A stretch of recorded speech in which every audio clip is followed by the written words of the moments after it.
Okay, सो आज हम लोग एक नया टॉपिक स्टार्ट करेंगे एमएससी वालों के लिए, और जो नेट के पर्पज से भी इम्पोर्टेंट है, गेट के पर्पज से भी इम्पोर्टेंट है, और स्टैटिस्टिकल थर्मोडायनेमिक्स हमारा टॉपिक है। और ये बेसिकली जो चैप्टर है ये जनरली लोग अवॉइड करते हैं पढ़ना, स्पेशली जब हम छोटे होते हैं, but it is actually interesting. और अगर हमें इसमें प्रॉब्लम सॉल्विंग आ जाए तो हमें स्कोरिंग करना बहुत आसान हो जाता है। सो लेट अस सी कि स्टैटिस्टिकल थर्मोडायनेमिक्स है क्या, एंड इसको हम कैसे डिफाइन कर सकते हैं और कैसे डिफरेंस देख सकते हैं with respect to classical and quantum thermodynamics. Okay, so when we talk about statistical thermodynamics, so basically it is a theory. Okay, it is a theory which is given, that is, see, it is given, statistical thermodynamics is a theory that uses molecular property to predict the behavior of macroscopic quantities of a compound. Means ये basically क्या करता है, molecular properties का use करके किसी macroscopic quantity की property को, किसी कंपाउंड के बड़ी प्रॉपर्टीज के बिहेवियर को डिफाइन कराने में मदद करता है। तो ये बहुत टेक्निकल हो गया, ठीक है ना। इस डेफिनेशन को समझने के लिए हमें क्या करना पड़ेगा, थोड़ा पीछे जाना पड़ेगा, हमें क्लासिकल में जाना पड़ेगा, क्वांटम थर्मोडायनेमिक्स में जाना पड़ेगा। क्योंकि जब तक हम ये पिन पॉइंट नहीं करेंगे कि क्लासिकल थर्मोडायनेमिक्स में हमने क्या पढ़ा था और क्वांटम थर्मोडायनेमिक्स में हमने क्या पढ़ा था, और उन दोनों को कैसे स्टैटिस्टिकल थर्मोडायनेमिक्स का यूज सामने आया इन दोनों के आने पर, दैट वी शुड अंडरस्टैंड। ठीक है, तो let us pinpoint some basic things. अगर हम क्लासिकल एक तरफ लिखते हैं, let me use another pen. अगर हम क्लासिकल एक तरफ लिख रहे हैं और दूसरी तरफ क्वांटम लिख रहे हैं, क्या लिख रहे हैं, क्वांटम, मतलब क्लासिकल थर्मोडायनेमिक्स में और क्वांटम थर्मोडायनेमिक्स में डिफरेंस पूछ रहे हैं, तो क्या डिफरेंसेस दिमाग में आते हैं।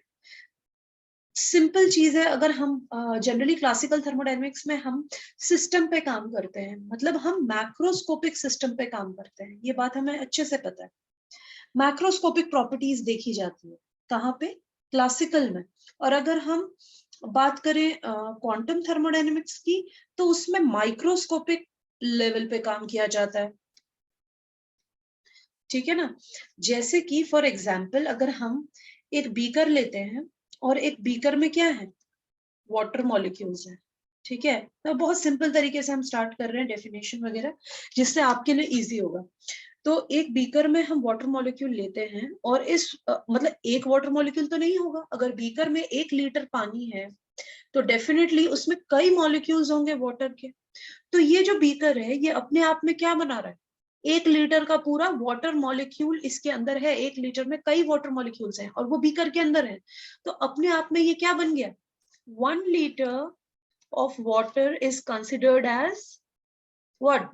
It is considered as macroscopic system. बात समझ में आई। अब इस 1 liter of beaker के अंदर कई वाटर मॉलिक्यूल हो सकते हैं भाई, कई वाटर मॉलिक्यूल।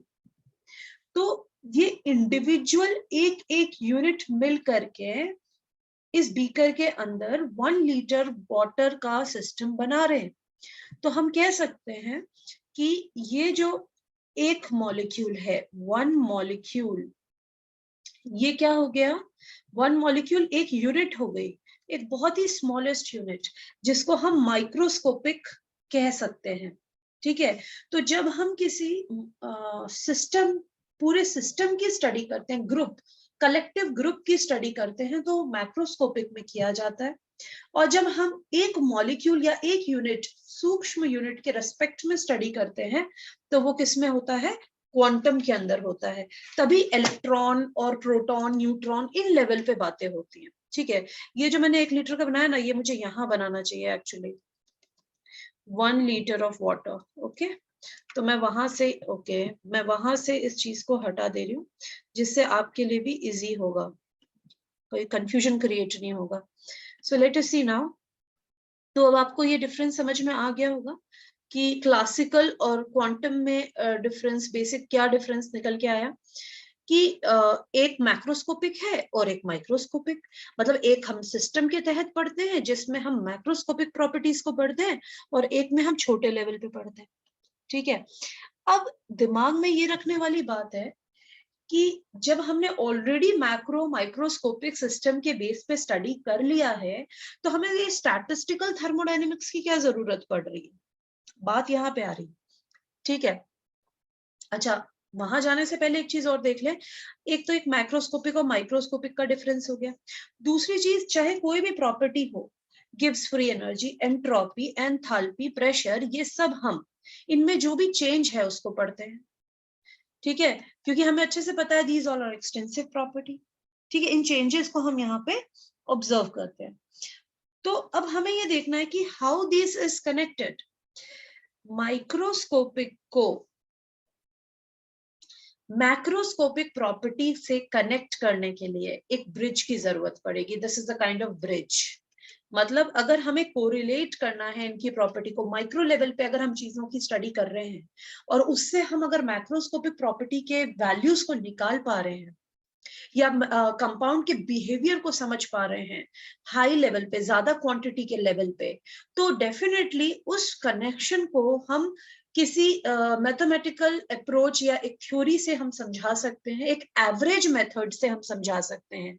और ये जो एवरेजिंग होती है ये स्टैटिस्टिकल के अंदर की जाती है। किसके अंदर की जाती है? स्टैटिस्टिकल। तो हम कह सकते हैं कि क्वांटम और क्लासिकल का जो ब्रिज है वो कौन पूरा करता है?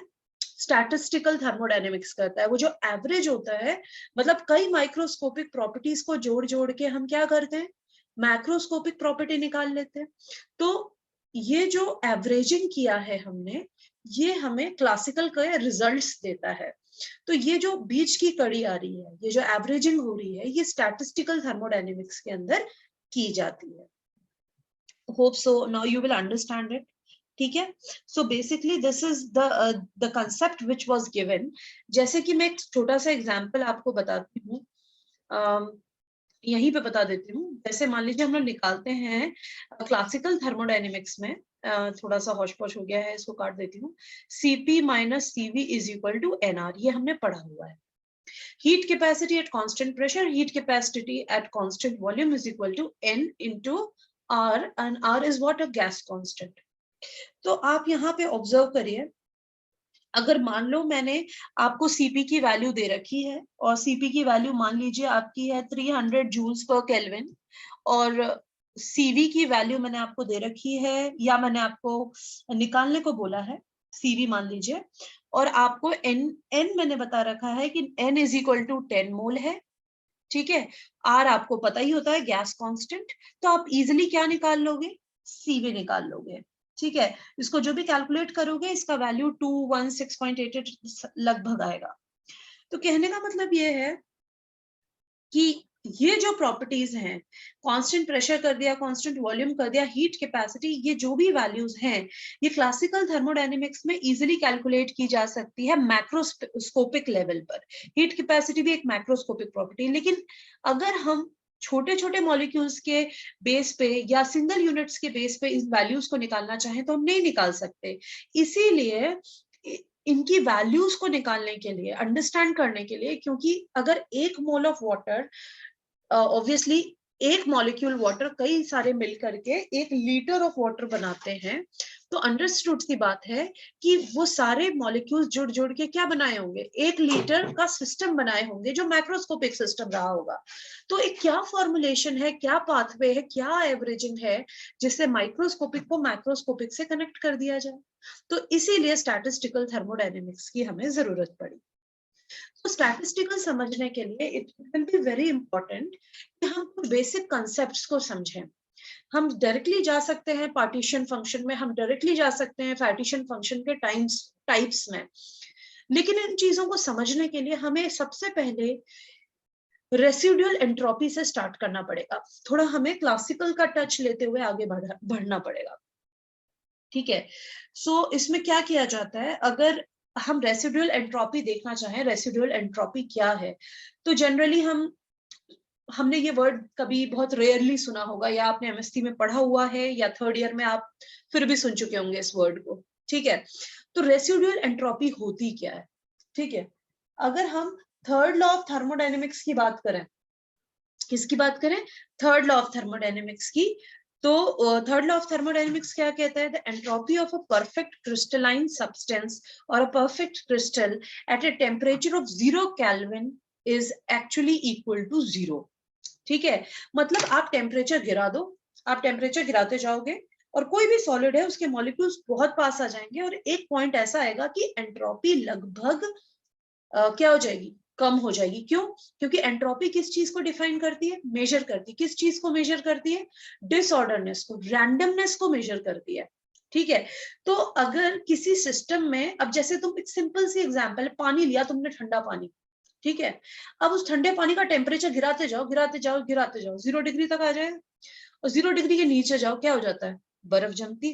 तो कहने का मतलब ये तो सिंपल सा एग्जांपल दिया समझाने के लिए कि जब वो सॉलिडिफाई होने लगता है तो रैंडमनेस मॉलिक्यूल्स में कम होने लगती है, डिसऑर्डरनेस कम होने लगती है, जिसकी वजह से क्या होता है?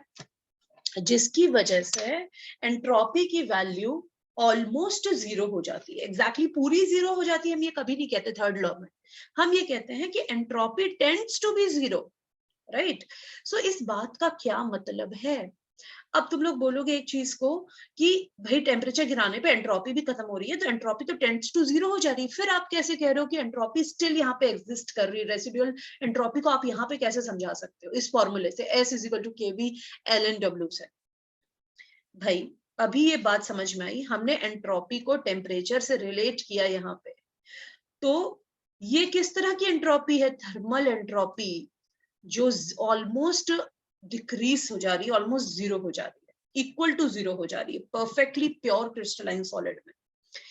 लेकिन अब फर्दर जो वहां पे रह रही है, वो बच रही क्या है? वहां पे रेसिडुअल एंट्रोपी बच रही है। अब तुम लोग के दिमाग में ये चीज जरूर आएगी कि एक, ठीक है, आपने एंट्रोपी को दो वे में डिफाइन कर दिया, एक थर्मल एंट्रोपी जो इस डेफिनेशन को सूट करती है, लेकिन इस डेफिनेशन में रेसिडुअल एंट्रोपी की कोई डेफिनेशन नहीं है।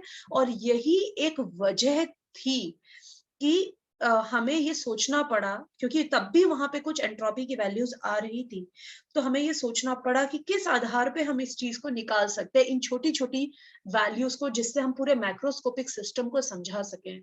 तो स्टैटिस्टिकल ने उसका जवाब दिया था माइक्रोस्टेट्स के बेस पे।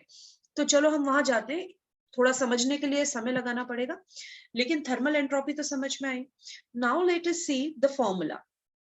ठीक है, ये थर्मल एंट्रोपी को डिफाइन करता है बहुत अच्छे से, S is equal to KB ln W। ये हम ऑलरेडी पढ़ चुके हैं। S एंट्रोपी होता है, KB बोल्ट्जमैन कांस्टेंट होता है, और W क्या होता है? नंबर ऑफ माइक्रोस्टेट्स होते हैं। ठीक है, अब 1.38 into 10 to the power -23 joule पर केल्विन, ये है बोल्ट्जमैन कांस्टेंट। ठीक है, W को नंबर ऑफ माइक्रोस्टेट्स भी बोला जाता है, नंबर ऑफ ओरिएंटेशन भी बोला जाता है, number of arrangements of particle भी बोला जाता है, number of microstates of particle भी बोला जाता है। अब आप समझिए यहाँ पे ओरिएंटेशन वर्ड आ गया है। अब आप ध्यान दीजिएगा, एक चीज बहुत सिंपल सी चीज है अंडरस्टैंड करने के लिए। अगर मैं CO मॉलिक्यूल को लेती हूँ, किसको लेती हूँ? CO मॉलिक्यूल को लेती हूँ, और CO मॉलिक्यूल में, ठीक है, मान लीजिए ये कार्बन है और ऑक्सीजन छोटी होगी, भाई कार्बन का साइज बड़ा होता है ऑक्सीजन से, तो डेफिनेटली हम इसको छोटे से दिखा रहे हैं। तो बड़ा बड़ा वाला पॉइंट हो गया कार्बन का, और छोटा वाला राउंड हो गया ऑक्सीजन। तो हम ये मान के चल रहे हैं कि दो एटम्स इस तरीके से CO में जुड़े हुए हैं। ठीक, अब ये क्रिस्टल के अंदर, क्योंकि परफेक्टली क्रिस्टलाइन क्रिस्टल की बात हो रही है, परफेक्टली प्योर क्रिस्टलाइन सब्सटेंस की बात हो रही है, तो अगर क्रिस्टल की बात हो रही है तो इनका भी एक अरेंजमेंट होगा। मान लीजिए ये इनका इस तरह का अरेंजमेंट है। ठीक है, अरेंजमेंट क्या, अरेंजमेंट का क्या मतलब है? अरेंजमेंट का मतलब है ओरिएंटेशन। 3D में, स्पेस में कोई भी मॉलिक्यूल किस तरीके से ओरिएंटेड है, किस तरीके से प्रेजेंट है, वो उसकी ओरिएंटेशन होती है, लाइक दिस। ठीक है, तो मान लो ये एक क्रिस्टल है, पूरा अपने आप में एक क्रिस्टल है। उसी तरीके से एक और मॉलिक्यूल होगा, just for our understanding we are doing this. और मैंने इसकी पोजीशन बस घुमा दी है यहाँ पे, अगर आप ऑब्जर्व कर रहे हो तो मैंने क्या करा है यहाँ पे, आप देखिए, एक मिनट, ये वाला जो CO था, इसकी पोजीशन को मैंने क्या करा है, घुमा दिया है,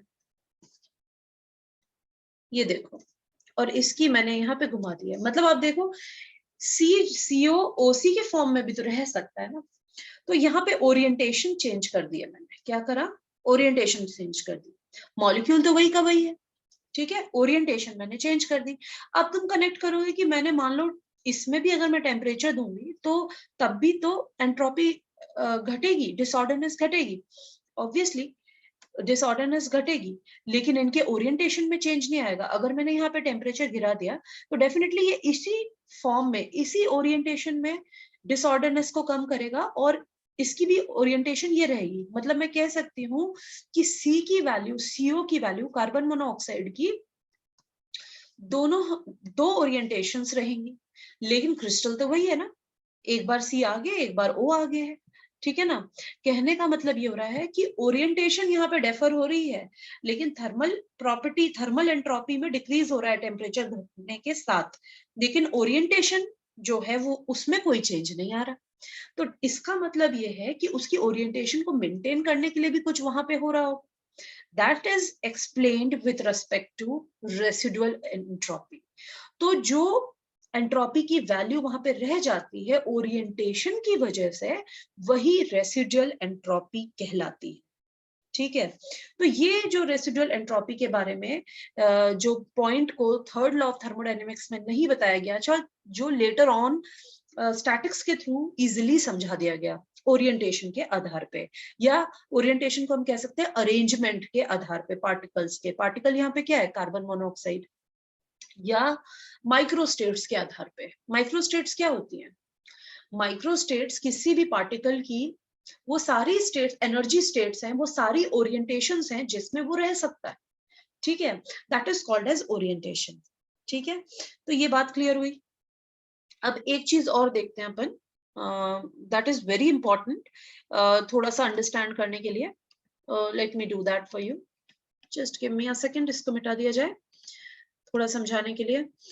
तो ये हमने डिफरेंस क्लियर किया रेसिडुअल एंट्रोपी और थर्मल एंट्रोपी के बीच में। मैंने क्यों समझाया ये? मैंने इसलिए समझाया क्योंकि आगे जब हम स्टैटिस्टिकल के कई एस्पेक्ट्स पढ़ेंगे तो वहां पे ये रेसिडुअल की वैल्यू माइक्रोस्टेट्स के आधार पे या ओरिएंटेशन के आधार पे ही निकाली गई है। यहाँ पे इंडिविजुअल मॉलिक्यूल के या एक छोटी सी यूनिट का क्या प्रभाव पड़ रहा है मैक्रोस्कोपिक सिस्टम में, वो एक्सप्लेन किया गया, और यही एवरेजिंग कहलाती है जो स्टैटिस्टिकल थर्मोडायनेमिक्स से समझाई गई है, ठीक है। मैं बहुत बेसिक्स में हूं, अभी इंट्रोडक्शन अपन देख रहे हैं, तो हम इंट्रोडक्शन पे ही फोकस कर रहे हैं, ठीक है।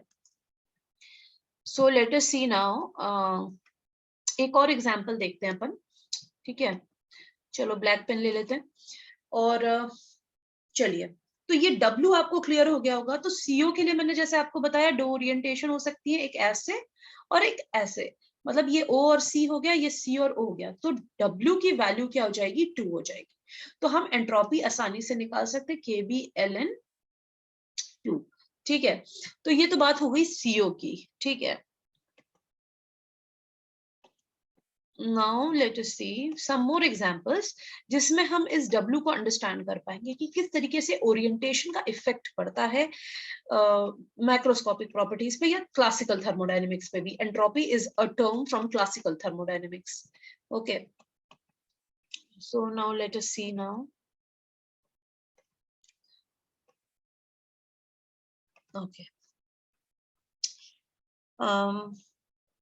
चलिए एक सिंपल सा एग्जांपल लेते हैं। मैंने भी आपको CO का बताया जिसमें हमने W की वैल्यू 2 निकाली।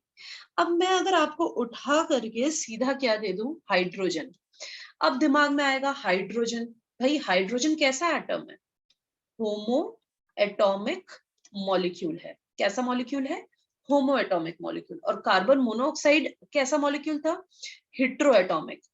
तो उसके लिए तो हमने निकाल लिया था लीनियर, वो भी था, ये भी लीनियर है। तो इसके लिए देखते हैं क्या होता है, इसकी ओरिएंटेशन कैसे हो सकती है, इसकी ओरिएंटेशन कैसे आइडेंटिफाई करोगे? भाई हाइड्रोजन हाइड्रोजन तो सेम है, मतलब अगर मैं A और A लिखूं तो इट इज सेम, ठीक है। तो अब मान लो आपके अंडरस्टैंडिंग के लिए ये ए और बी ऐसे अलग अलग कोई हाइड्रोजन नहीं होती है, हाइड्रोजन एटम को हमने अपनी समझ के लिए एक एच ए माना है और एक को एच बी माना है, कंसिडर किया है, ठीक है। तो अगर एक बार एच ए इधर है और एच बी इधर है तो दूसरी ओरिएंटेशन में एच बी आगे होगा और एच ए आगे होगा, जैसे सीओ में अपन ने देखा था। लेकिन अगर आप ऑब्जर्व करें, ये नोटेशन जो हमने दिए हैं ए और बी और ए, ये हमने अपनी अंडरस्टैंडिंग के लिए दिए हैं, लेकिन हाइड्रोजन तो एक ही है ना, तो ओरिएंटेशन इसमें दो तो हो ही नहीं सकती। तो इसमें ओरिएंटेशन या माइक्रोस्टेट्स या कह लो कि अरेंजमेंट कितने हो सकते हैं, एक ही हो सकता है। तो इस तरीके से हमने हाइड्रोजन के लिए डब्ल्यू की वैल्यू निकाल ली। डब्ल्यू की वैल्यू क्यों इंपॉर्टेंट है? क्योंकि माइक्रो स्टेट्स की हम स्टडी कर रहे हैं, स्टैटिस्टिकल एक एवरेजिंग निकाल रहे हैं, दैट इज वेरी इंपॉर्टेंट, ठीक है। नाउ लेट अस सी वन मोर थिंग, ठीक है। अगर मैं आपको थोड़ा पीछे जाते हैं, अगर हमने पढ़ा हुआ है, पहले भी पढ़ा हुआ है, कोऑर्डिनेशन केमिस्ट्री में भी पढ़ा हुआ है, सो दैट इज किसी कॉन्फ़िगरेशन के बेस पे अगर हम डब्ल्यू की वैल्यू निकालना चाहें, भाई ये सारे क्वेश्चंस जो है ना एग्जाम में आते हैं, तो थोड़ा सा नेट और गेट कॉम्पिटिटिव एग्जाम में, तो मैं उस बेसिस पे भी तुम्हें बता रही हूँ। तो अगर हम उनके एग्जाम्पल्स देखें, जैसे कि आप देखो माइक्रोस्टेट P2 स्टेट है ना, आपने ये देखी होगी, आपने कोऑर्डिनेशन केमिस्ट्री में ये पढ़ा होगा, इजीली आसानी से पढ़ा होगा।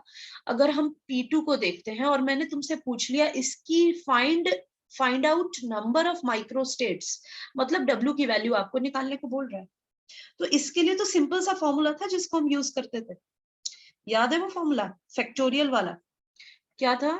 Number of microstates is equal to, भाई पी में कितने होते हैं, पी में कितने होते हैं सब orbitals, P X P Y और पी जेड, तो इसमें मैक्सिमम कितने इलेक्ट्रॉन आ सकते हैं? 6 इलेक्ट्रॉन्स। तो ऊपर आता है total number of electron in P, और हमारी स्टेट क्या है? 2। हमने कितने इलेक्ट्रॉन बताए? P2 बताए है ना, 2 इलेक्ट्रॉन, मतलब 1 2, ठीक। तो हम कह सकते हैं नंबर ऑफ इलेक्ट्रॉन जो प्रेजेंट है उनका factorial minus total number of electron, और जितना नंबर ऑफ इलेक्ट्रॉन एक्चुअल में है उन दोनों को माइनस करके इसका फैक्टोरियल। ये हमारा फॉर्मूला था। इसको अगर आप सॉल्व करते हो तो 6 इंटू 5 इंटू 4 इंटू 4 क्यों करते हैं, 4 तक लेते हैं, चलो 4 फैक्टोरियल, ठीक है। आगे भी है, फैक्टोरियल लगा दिया इसलिए मैंने, क्योंकि 4 इंटू 3 इंटू 2 इंटू 1 होगा, लेकिन क्योंकि नीचे आप देख सकते हो कि 2 फैक्टोरियल इंटू 4 फैक्टोरियल आ रहा है, तो मुझे टर्म्स को कैंसिल करना है, तो मैं डायरेक्टली मैंने ऐसे लिख दिया है, तो ये कैंसिल हो गए और ये 2 कैंसिल हो गया 3 से, इधर से 6 से, तो ये हो गया 3 इंटू 5 दैट इज 15 माइक्रोस्टेट्स आ गई। कितनी स्टेट्स आ गई? 15 माइक्रोस्टेट्स। तो इसके लिए डब्ल्यू की वैल्यू क्या हो गई? 15 हो गई, ठीक है। भाई हम इस चीज को ऐसे भी बना के देख सकते हैं, जैसे ये 3 ऑर्बिटल्स हैं, या मैं 2 इलेक्ट्रॉनों को ऐसे भी दिखा सकती हूँ, मैं 2 इलेक्ट्रॉनों को ऐसे भी दिखा सकती हूँ, है ना। और मैं कैसे दिखा सकती हूँ इन इलेक्ट्रॉनों को? मैं इस तरह से भी दिखा सकती हूँ, एक यहाँ दिखा सकती हूँ, एक यहाँ दिखा सकती हूँ। और मैं कैसे दिखा सकती हूँ? मैं इनकी स्पिन चेंज करके भी दिखा सकती हूँ, जस्ट फॉर माई अंडरस्टैंडिंग मैं इस तरह से भी दिखा सकती हूँ, है ना। एंड हम कैसे दिखा सकते हैं? हम एक ऐसे भी दिखा सकते हैं, फिर हम और मतलब कई स्टेट्स आप बना सकते हो ना, और एज पर द फॉर्मूला कितनी बनेंगी? 15 बनेंगी। तो वो इस तरीके से पूरी 15 स्टेट्स अरेंज हो जाती हैं, ठीक है। आप इसको करते जाओगे तो 15 स्टेट्स निकलेंगी, इससे ज्यादा नहीं निकलेंगी। तो ये क्या है ना कि P2 के लिए तो आप फिर भी ड्रॉ कर लोगे, लेकिन जैसे ही आप हायर ऑर्बिटल्स के लिए नंबर ऑफ माइक्रोस्टेट्स निकालने जाएंगे तो आप ये डायग्राम से निकालना बहुत मुश्किल हो जाता है। तो उस कंडीशन में हमें क्या करना होता है? फैक्टोरियल्स का, इस फैक्टोरियल वाले फॉर्मूले का यूज करना बहुत जरूरी है, ठीक है। तो ये बात आप ध्यान रखिएगा कि हम इस तरीके से यहाँ पे निकालते हैं, ठीक है। नाउ लेट अस सी, अब इसके लिए W की वैल्यू तो किसी भी स्टेट के लिए इस फॉर्मूले से निकल जाएगी, ठीक।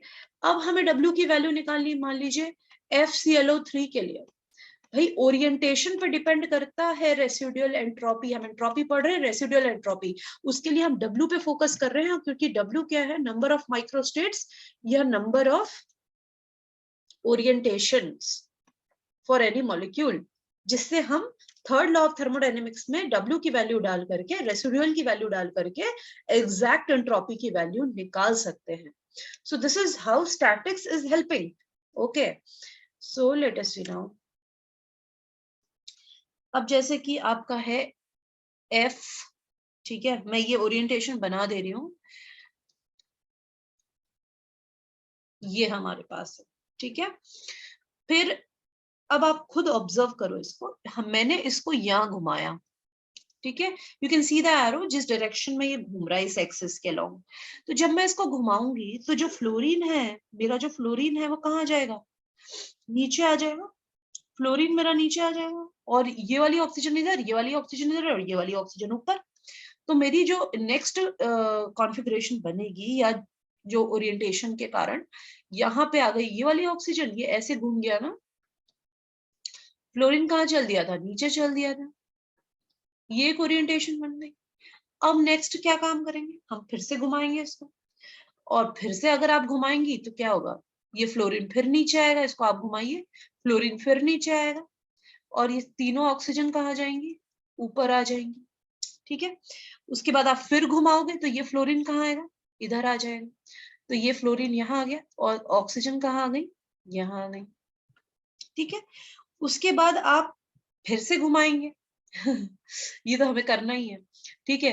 तो फ्लोरीन ऊपर आ गया, तो आप खुद देखो मैंने क्या करा है, मैं ओरिएंटेशन चेंज कर रही हूँ, मैं पोजीशन चेंज कर रही हूँ, मैं स्पेस में घुमा रही हूँ अपने मॉलिक्यूल को, रोटेट करा रही हूँ। It is actually related to rotation along the axis. और ये किस तरह की कॉन्फ़िगरेशन है, टेट्राहेड्रल। तो अब आप खुद देखिए कि 1 1 2 3 तीन रोटेशन के बाद चौथी रोटेशन सिमिलर आ गई फर्स्ट वाले से, ठीक है, सिमिलर आ गई फर्स्ट वाले से। सो हम कह सकते हैं कि this is how this molecule is rotating, ठीक है। तो इसके लिए W की वैल्यू क्या हो जाएगी, 4 हो जाएगी, 1 2 3 4 ओरिएंटेशन आ गई, क्योंकि एक तो थी जिसके आधार पे हम देख रहे थे, ठीक है। अब उसी तरीके से अगर हम बेंजीन के कोई मॉलिक्यूल को लेते हैं, जैसे यहाँ पे एक ऑर्थो वाला लिया गया है और एक पैरा वाला लिया गया है, ये पैरा है, ठीक है। अब पैरा वालों को देखिए, अगर हम रोटेट करते हैं, इफ वी आर रोटेटिंग, तो भाई ये फ्लोरीन पहले यहाँ आ रही है, फिर यहाँ आ रही है। आप खुद बना के देखो, कॉपी पेंसिल लेकर के आप लेके देखो, आपको खुद समझ में आएगा इसकी कितनी ओरिएंटेशन हो रही है। और ओरिजिनल ओरिएंटेशन में वो इसकी W की हो गई थी आपकी 4, ठीक है। तो अब आप देखना कि वो कैसे पहुंचेगी वहां पे। अब ये फिर से यहाँ आ गया और ये यहाँ आ गया, तो आप फ्लोरीन को एक बार यहाँ बना दो, और ये वाला पैरा पोजीशन पे यहाँ बना दो, ठीक है। थोड़ा राइटिंग अवॉइड करो, थोड़ा पढ़ने पे फोकस ज्यादा रहता है। और ये वाला जो है यहाँ आ गया, और ये देखिए आपका यहाँ आ गया। अब आप देखो कुछ नजर आया आपको कि 1 2 3 4, मतलब जो वापस ओरिएंटेशन वहां पे पहुंच गई, ठीक है। सो नाउ लेट अस सी, तो इसमें W की वैल्यू कितनी आई, भाई ओरिजिनल कॉन्फ़िगरेशन पहुंच गई ना। तो ये तो आपका रेफरेंस था, 1 2 3 हमने कितने बार घुमाया उसको, 3 बार घुमाया, तो W की वैल्यू क्या आ गई यहाँ पे, 3 आ गई। अब तुम देखो ये पैरा डेरिवेटिव था, क्या डेरिवेटिव था, पैरा। माइक्रोस्टेट्स कितनी बनी इसकी, 3, पैरा वाले की। तो क्या ऑर्थो वाले की भी 3 बनेगी, ऐसा बिल्कुल नहीं है, ठीक है। ये कभी डिपेंड नहीं करेगा कि पैरा और ऑर्थो वाले का सेम रिजल्ट आएगा, meta ortho para, no, orientation हर की डिफरेंट होती है। सो लेट अस सी ये डिफरेंट कैसे होगी, आप ये खुद देखिए, फ्लोरीन, ठीक है, यहाँ पे ये आ गई और ये यहाँ पे आ गई। तो ये रेफरेंस अगर हम इसको घुमाएंगे तो ये फ्लोरीन यहाँ आ जाएगी, ये फ्लोरीन यहाँ आ जाएगी। अब फिर ये यहाँ घुमाया, ये यहाँ लाया, तो अब आप देखो क्या हो रहा है, आप देखो यहाँ फ्लोरीन आ रही है, यहाँ फ्लोरीन आ रही है। अब आप इसको फिर घुमाओगे, ये फ्लोरीन यहाँ आएगी, ये फ्लोरीन यहाँ आएगी, ठीक है। तो आप घुमाते रहिए, घुमा घुमा के निकालिए। ये आपका आएगा फ्लोरीन यहाँ पे, एक बार आप फिर यहाँ पे, फिर ये यहाँ जाएगा और ये यहाँ जाएगा। तो आप देखो इसकी ज्यादा बन रही है कि कम बन रही है। ये फ्लोरीन यहाँ गया, फिर फ्लोरीन यहाँ गया। और नेक्स्ट वाले की देखो, वापस ये ओरिजिनल फॉर्म में कब आएगा, यू कैन सी ये यहाँ गया, ये यहाँ गया, तो यहाँ पे आ गई, यहाँ पे आ गई। अब नेक्स्ट वाला फिर जब ये घूमेगा, क्योंकि यहाँ पे ये, तो ये वापस यहाँ आएगा और ये यहाँ आएगा, तब जाकर कि आपकी जो फर्स्ट वाली रेफरेंस थी कॉन्फ़िगरेशन उस पे आएगी। तो आप काउंट कर लो कितने बने। एक तो ये है 1 2 3 4 5 6, क्योंकि ये तो ओरिजिनल है, रिपीट हुआ है, तो चाहो तो इसको 1 2 3 4 5 6 कर लो। तो W की वैल्यू कितनी आ गई, 6 आ गई। तो देखो ऑर्थो की जो W की माइक्रोस्टेट्स बन रही है वो ज्यादा बन रही है पैरा के कंपैरिजन में। तो ये छोटे छोटे एस्पेक्ट्स हैं जिसके बेस पे हम मॉलिक्यूल के बिहेवियर को, उस पूरे सिस्टम के बिहेवियर को हम समझ सकते हैं, और इसीलिए W की यहाँ पे इंपॉर्टेंस है, माइक्रोस्टेट्स की यहाँ पे इंपॉर्टेंस है। तो ये तो हमने W निकालना सीख लिया, ठीक है। और अब हम दूसरी चीज भी निकालना सीखते हैं W पे।